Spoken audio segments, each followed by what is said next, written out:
बागी बलिया, ये नाम सुनकर अपने आप पर बहुत ही गर्व की अनुभूति होती है। बलिया एकमात्र ऐसा जनपद है जिसके नाम के पहले कोई तेवर शब्द लगा हो जिसे। इस जिले का इतिहास अपने आप में ही एक शौर्य गाथा है। आज मैं आपको बलिया की एक एक पहलुओं से रूबरू करवाऊंगा। सन 1798 ईस्वी में जब ईस्ट इंडिया कंपनी ने गाजीपुर को जिला बनाया तब उसने बलिया को एक तहसील बनाया था। 1 नवंबर सन 1879 में ब्रिटिश शासन के द्वारा बलिया जिले की स्थापना हुई। इसके पहले बलिया गाजीपुर जिले का हिस्सा हुआ करता था। बलिया जिले की स्थापना दिवस की ऐतिहासिक, सांस्कृतिक और रोचक कहानी है, जो 1 नवंबर 1879 को प्रारंभ हुआ था, जिसे बलिया के जन्म दिवस के रूप में मनाया जाता है। वाराणसी कमिश्नरी के गाजीपुर जिले की बलिया तहसील को गाजीपुर, आजमगढ़ और बिहार के शाहाबाद जिले की बलिया परगना भूखंड को लेकर बलिया जिले की स्थापना हुई। उस समय इस जिले में बलिया, रसरा और बांसडीह 3 तहसील बनाए गए। उस समय बलिया में जिलाधिकारी के रूप में मिस्टर टी रॉबर्ट्स की तैनाती थी। ये बलिया वही बलिया है जो 3 बार गंगा नदी में विलीन हो गया, लेकिन ये के लोगों ने जिद नहीं छोड़ी और इसकी स्थापना 1 नवंबर 1879 में हो ही गई। बलिया पूर्वी उत्तर प्रदेश का एक भदेश जिला है जिसे लोग अक्सर बागी बलिया कहकर पुकारते हैं। ऐसा इसलिए क्योंकि 1857 के स्वतंत्रता संग्राम में अंग्रेजी हुकूमत पर पहली गोली चलाने वाले अमर शहीद मंगल पांडे से लेकर भारतीय राजनीति के युवा तुर्क श्री चंद्रशेखर जी का नाम इसी बलिया से जुड़ा है। मगर दोस्तों, क्या आपको पता है बलिया ने वो कारनामा कर दिखाया जिसे सिर्फ भारतीय इतिहास में ही नहीं बल्कि ब्रिटिश हुकूमत के भी इतिहास में सुनहरे अक्षरों में लिखा गया। 1947 में भारत की आज़ादी से 5 वर्ष पहले ही बलिया के लोगों ने खुद को अंग्रेजी ब्रिटिश हुकूमत से आज़ाद करवा लिया था, वो भी बाकायदा सत्ता के साथ। भले ही ये आज़ादी सिर्फ 4 दिनों की थी, मगर अंग्रेज की कमर तोड़ने की शुरुआत हो चुकी थी। 19 अगस्त 1942 से 24 अगस्त 1942 तक की वो लड़ाई आज भी बलिया के वीरों के खून से सनी मिट्टी के कण कण में उनकी वीर गाथा सुनाई पड़ती है। 19 अगस्त को लोग अपने अपने घरों से पैदल सड़कों पर निकल पड़े थे। जिले के ग्रामीण इलाकों से शहर की तरफ जाने वाली सड़क और चौराहों पर जन सैलाब उमड़ पड़ा था। जिले के कोने कोने से हजारों की संख्या में लोग जिला कारागार पर उपस्थित हो चुके थे। सभी के हाथों में गड़ासा, भाला, बर्छी, ररम्मा, टांगी, खुखरी, पत्थर, अनेक इन प्रकार के हथियार लेकर अंग्रेजी हुकूमत के खिलाफ खड़े हो गए थे। जेल पर एकत्र हो रहे लोगों के भीड़ का दबाव देख तत्कालीन कलेक्टर JC निगम और पुलिस कप्तान जियाउद्दीन अहमद जेल के अंदर घुस गए और चित्तू पांडे एवं अन्य नेताओं के साथ बातचीत करके जेल का फाटक खुलवा दिया। टाउन हॉल क्रांति मैदान में चित्तू पांडे, राधा मोहन सिंह, राधा गोविंद सिंह तथा विश्वनाथ चौबे का भाषण हुआ। नेताओं ने कहा कि जन आंदोलन के दबाव में ये रिहाई हुई है। आंदोलनकारियों के उग्र तेवर को देखकर जिले के 10 से अधिक थानों की पुलिस निष्क्रिय हो गई।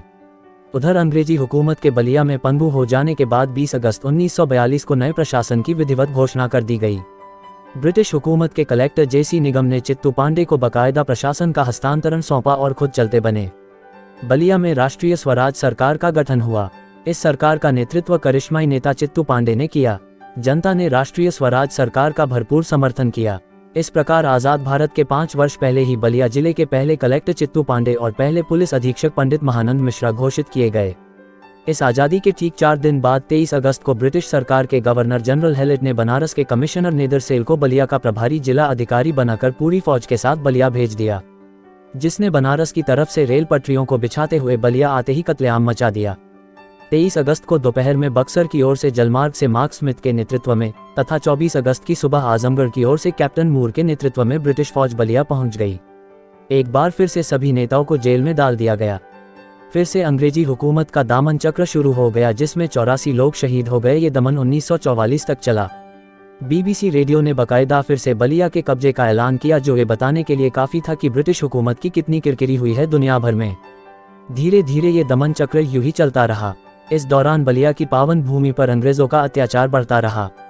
जनाक्रोश को खदेड़ने के लिए ब्रिटिश हुकूमत ने चितबड़ा गांव, बांसडीह, रसड़ा, चौरवा, नरही, सुखपुरा और भी अन्य स्थानों पर जमकर गोलियां बरसाई, जिसमें कौशल कुमार, चंडी प्रसाद, गौरीशंकर जी, मकतुलिया देवी जी सहित कुल 84 लोग शहीद हो गए।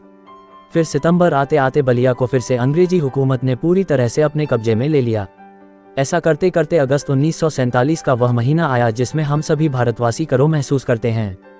अगस्त 1947 महात्मा गांधी के भारत छोड़ो आंदोलन से पूरा देश आज में जल रहा था। इस आज की जलनपुर बलिया में धड़क रही थी। जन आक्रोश चरम पर था। 9 अगस्त से ही बलिया में जगह जगह थाने जलाए जा रहे थे। सरकारी दफ्तरों को लूटा जा रहा था। रेल पटरियां उखाड़ दी गई थी। जन आक्रोश को कुचलने के लिए अंग्रेजी सरकार ने सभी नेताओं को जेल में बंद कर दिया था। मगर अंग्रेज ये भूल गए थे कि यह बलिया जिला था जहां का प्रत्येक निवासी अपने आप को किसी नेता से काम नहीं समझता। लिहाजा नेताओं को जेल में बंद करने का ये कदम खुद अंग्रेजों पर ही भारी पड़ गया।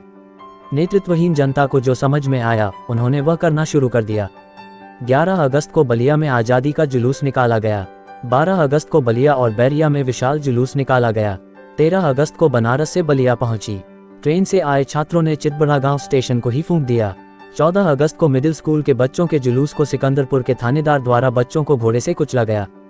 मगर ऐसा नहीं था कि अंग्रेजों ने इस आंदोलन को कुचलने के लिए कोई कसर छोड़ी हो। अंग्रेजों की इस गोलीबारी में बहुत बड़ी संख्या में बलिया के लोग शहीद हुए। 15 अगस्त 1947 की आज़ादी को तो पूरा देश एक साथ मनाता ही है। बलिया की आज़ादी इसके 5 वर्ष पूर्व ही हुई थी। इसका जश्न हो तो केवल बलिया वासी ही मना सकते हैं। इसका आनंद तो बलिया के लोग ही जान सकते हैं।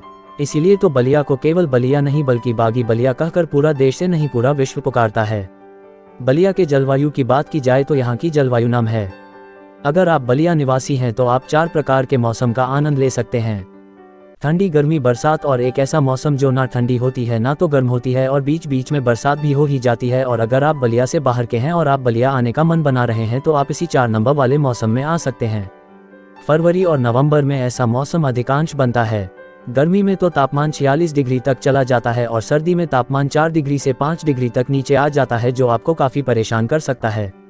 अगर हम बात करें बलिया के जनसंख्या की तो जहां की जनसंख्या आज़ादी के बाद काफ़ी बढ़ गई है। 1901 की जनगणना के अनुसार बलिया की जनसंख्या 15,000 से अधिक नहीं थी, लेकिन 2011 की जनगणना के अनुसार यहाँ की आबादी 30 से 35 लाख से भी अधिक है। यहाँ की साक्षरता दर 86% है। यहाँ की स्थानीय भाषा भोजपुरी और हिंदी है। बलिया के लोगों का व्यवहार काफ़ी मीठा है। किसी की भी मदद करने के लिए हमेशा तत्पर रहते हैं।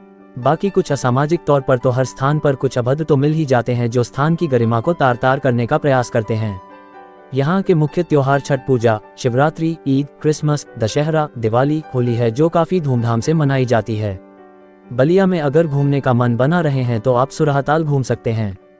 जनेश्वर मिश्र पार्क भी जा सकते हैं। अगर आप धार्मिक है तो आप भरेगू बाबा के मंदिर जा सकते हैं जो काफ़ी लोकप्रिय है। बालेश्वर नाथ मंदिर में जा सकते हैं जहां भोले बाबा साक्षात विद्यमान रहते हैं।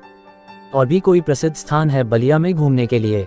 अगर आपको बलिया पहुंचने में और सुविधा हो रही है तो हम आपको बता दें कि आप यहां तक बस या अन्य किसी भी साधन से सड़क मार्ग से आसानी से आ सकते हैं। वाराणसी, गोरखपुर और पटना से अच्छी तरह से सड़क मार्ग से जुड़ा हुआ है।